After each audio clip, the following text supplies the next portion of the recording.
So this video will cover another example of solving a linear quadratic system algebraically.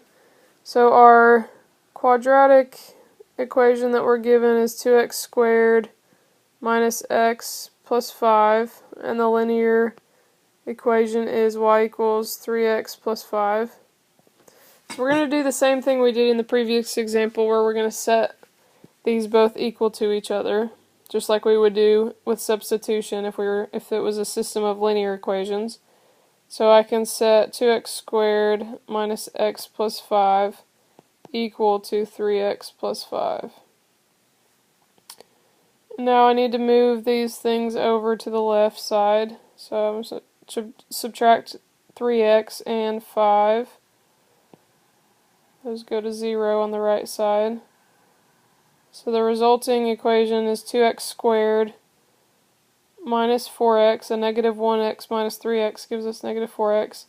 And then 5 minus 5 is 0, so our constant at the end is 0. So I can do the same thing I did last time. I can identify my a, b, and c and plug these values into the quadratic formula. So a is 2, b is negative 4, and c is 0. Now you won't always have constants that cancel out, but this time we did. So if we want to plug these into the quadratic formula, we can do that. So x equals a negative 4, because b was negative 4, times the square root of negative 4 squared, minus 4 times 2 times 0. C is 0. That's all over 2 times 2. So we can begin to simplify this, and we'll start at the top. So these two negatives combine to make a positive 4. Still plus or minus. Now, negative 4 squared is a positive 16. And then, since we have a 0 being multiplied by all of these, that results in a 0. And all of that's divided by 2 times 2, which is 4. So if we want to simplify further, the square root of 16 is 4. That's all over 4. So our two possibilities are x1 equals 4 plus 4 divided by 4, or x2 equals 4 minus 4 divided by 4. So x1 is equal to 8 divided by 4, which is 2. x2 is equal to 0 divided by 4. 0 divided by anything is 0.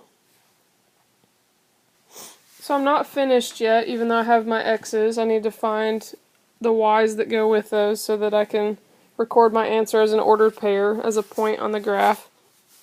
So I can start by plugging these each in to one of the equations. It doesn't matter too much, but our linear equation is going to be a few less steps for us. So our y1 corresponds with x1, so we'll just plug in x1 here. So that simplifies to 6 plus 5. So y1 is equal to 11. So our first point of intersection is 2, 11. It's just the x1 and the x2. Now we can also plug in our x2 value, which is 0. So y2 equals 0 plus 5. So y2 equals 5. So our second point of intersection is 0, 5. So on the graph, we have our parabola. Our first intersection is at 0, 5. So this one wouldn't match exactly. But these values, these two ordered pairs, would signify where that line crosses the parabola, the 2 points where it crosses.